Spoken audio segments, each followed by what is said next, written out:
Ce n'est pas fini car quelque chose s'est passé dans cet épisode qui a fait monter mon adrénaline. D'accord, je sais que vous voulez en savoir plus, mais tout d'abord, mettez un j'aime à cette vidéo. Assurez-vous de la regarder du début à la fin et abonnez-vous aussi. Quelque chose arrive et je vais le partager avec vous. C'est l'épisode 34 du mariage le plus effrayant de tous les temps. D'accord, entrons dans le vif du sujet. Regardez l'impuissance. Le désespoir partout sur le visage de Monsieur Jonathan. Regardez son visage. Il ne sait pas quoi faire.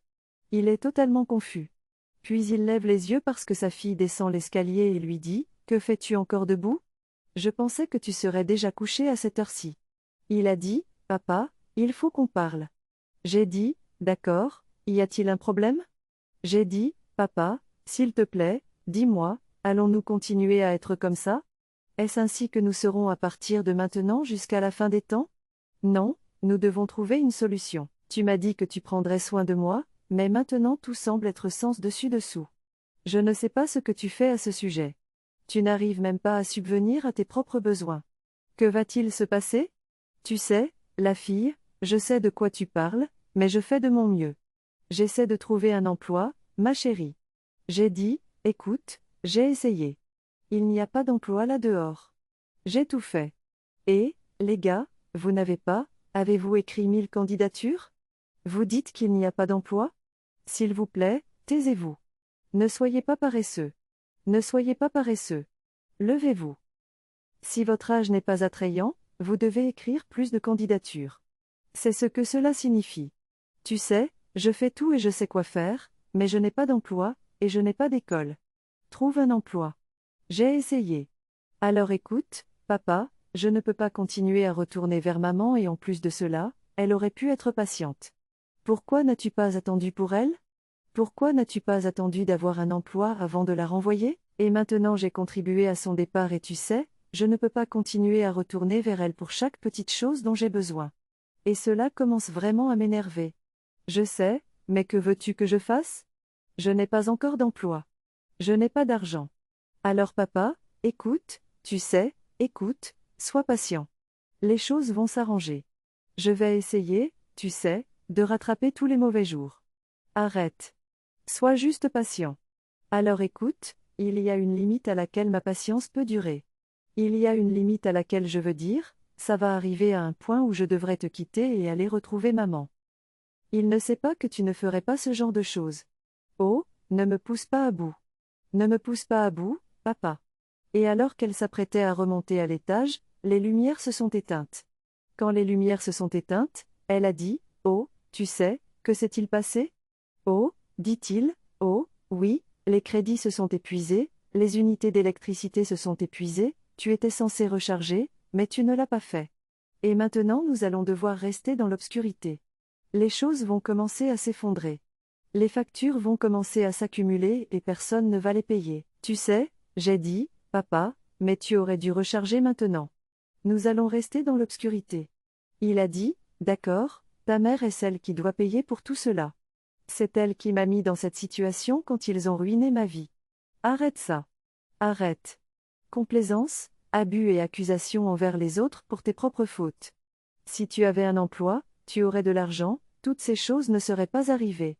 Et si tu avais été si aimant et attentionné envers ta femme, tu ne serais pas dans cette situation. C'était ton ego qui n'arrêtait pas de dire, « Je vais rebondir.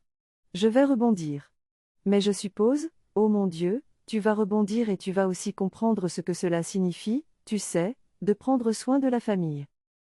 Que Dieu t'aide le matin, dans la journée, le lendemain, qui était un week-end.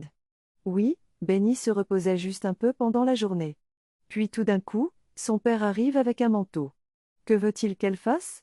Il tapote maintenant, la réveille et dit, « Pourrais-tu s'il te plaît m'aider à laver ses vêtements ?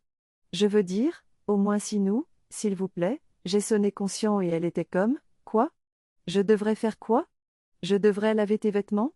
Oh non, non, je ne peux pas faire ça. Sauf qu'il n'y a pas d'électricité. Et comme il n'y a pas d'électricité, je veux que tu les laves avec tes mains. Alors papa, je ne peux pas faire ça. C'est maman qui lave pour moi et pour moi-même. Je ne peux pas arrêter de laver papa. Va recharger l'électricité et je les laverai pour toi. Alors écoute, il n'y a pas d'électricité et il n'y a pas d'argent. Alors tu les prends et tu vas les laver. J'ai dit, non, papa, je ne peux pas et je ne le ferai pas. Et je t'en prie, va recharger. J'ai dit, tu plaisantes ou quoi? Tu es sérieux? J'ai dit, papa, je suis sérieuse. Je ne peux pas. Tu ne peux pas les laver avec tes mains et maintenant tu t'attends à ce que je les lave avec mes mains. Non, papa, ça ne va pas arriver maintenant. Et je ne vais pas les laver. Et j'ai dit, tu vas prendre ça que tu le veuilles ou non. Il a maintenant dit, oui, non, papa, et c'est pour voir. Je ne vais pas faire ça. Il a maintenant pris les vêtements et les a poussés vers elle. Elle les a pris et les a jetés. Et mon Dieu, j'ai dit, non. Il était sur le point de partir et a dit, où vas-tu? Tu l'as poussé. Il l'a poussé. Alors j'étais comme, quoi? Pourquoi fais-tu ça? J'ai dit, où penses-tu aller? Je te parle. Il a dit, papa, je ne vais pas faire ça. Va recharger et fais-les laver. Je ne vais pas le faire. Et je me suis levée et j'allais dire, papa, tu ne peux pas me toucher. Tu ne peux pas me toucher. Je vais crier. Tu ne vas pas essayer, et je ne vais pas le prendre. Qu'est-ce qui ne va pas chez toi, Penny? Qu'est-ce qui t'a pris? Comment peux-tu être si arrogante? Comment peux-tu parler à ton père comme ça? Je n'arrive pas à croire que tu te comportes comme ça. C'est comme ça que je t'ai élevé. C'est comme ça que je t'ai élevé. Non, non, non, non, non. Je t'ai laissé dans cette maison pour que tu puisses faire en sorte que ton père se redresse, pas pour ça. Parce que je suis partie, tu deviens maintenant comme une déesse, comme une reine et tu rejettes tes responsabilités. Ce n'est pas comme ça que je t'ai élevée, ma chérie. Oh mon Dieu! Tu vois ce que Lady Clara a fait ici, ça a adouci mon cœur. Que peu importe quoi, elle a dit, regarde, même si ton père ne peut pas subvenir à vos besoins, ça ne veut pas dire que tu dois lui parler de cette façon. Comment? Ça ne veut pas dire que tu dois lui manquer de respect. Ça ne veut pas dire que tu dois lui parler grossièrement. Non. Oh mon Dieu! J'aime ça. Ça m'a rendu heureux. Et regarde, peu importe quoi, il est ton père, point final. Et tu ne devrais jamais te comporter de cette façon. Elle ne la regardait pas avec un regard de côté arrogant. J'ai dit, mais maman, pourquoi m'as-tu fait ça? Comment as-tu pu me gifler? J'ai dit, oh, et je vais te gifler à nouveau plusieurs fois si tu ne te respectes pas et ne respectes pas ton père. Comment oses-tu parler comme ça à ton père? Comment oses-tu te comporter comme lui? Non, je ne vais pas accepter ça de toi. Elle ne réfléchissait pas. Elle ne réfléchissait pas. Non, tu vas voir. J'ai dit, écoute, laisse-moi te dire quelque chose.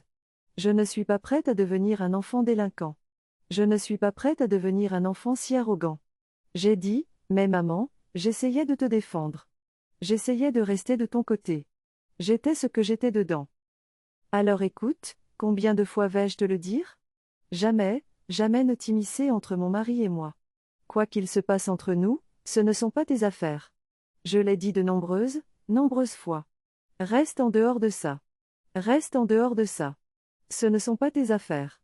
Écoute, arrête d'essayer d'être adulte. Apprends à respecter ton père. Je ne t'ai pas élevé pour être comme ça. Non, je ne suis pas prête à être une telle personne. Je n'ai pas dit un mot dur à ton père. Non, tout le monde va me blâmer pour avoir élevé une fille comme toi. De cette manière, je t'ai dit, tu dois être respectueuse. Assure-toi de vivre une vie de respect. Elle l'a regardé et la mère a dit, m'écoutes-tu? M'écoutes-tu? Tu dois devenir une personne qui change. Retourne. Tu dois t'excuser. Elle est sortie de chez sa mère et elle se demandait, quoi? Comment peut-elle être si têtue? Eh bien, il faut le lui dire. Elle est têtue. Elle est têtue. Aucun de vous ne l'a élevée pour être têtue, mais elle vous a observé. Elle vous a observé. Les enfants vivent par l'exemple. CQFD, ce n'est pas parce que vous dites, mais parce que vous faites que les enfants agiront. Elle a quoi? Maltraité son père. Elle a vu sa mère être grossière envers son père. Alors pourquoi ne répéterait-elle pas la même chose? C'est la seule façon, vous devez être l'exemple que les enfants suivront. Donc si elle est grossière, si elle est si désobéissante, si elle est si arrogante, elle l'a appris de vous. Je sais l'entraîner, lui dire quoi faire. Oh non, elle ne va pas écouter ça. Elle va suivre l'exemple que vous lui donnez. J'espère que nous pouvons tirer une grande leçon de cela. Quoi qu'il en soit, passons à autre chose. Maintenant, nous devons nous occuper de Hanks. Hanks est son enquêteur, et il a dit, écoutez, nous n'avons pas eu de nouvelles depuis un moment. Que se passe-t-il? Alors c'est juste que le directeur ne coopère pas avec nous, et il ne veut pas se conformer à nos demandes. Et cela nous inquiète car nous devons aller au fond des choses. Mais que se passe-t-il? La vérité est qu'il y a d'autres personnes impliquées dans cette affaire, mais comme ils ne coopèrent pas vraiment avec nous, nous ne pouvons pas aller au fond des choses pour trouver les autres personnes qui sont impliquées. Alors attendez, pourquoi ne pouvez-vous pas simplement continuer? Non, non, non, ce n'est pas comme ça que ça marche.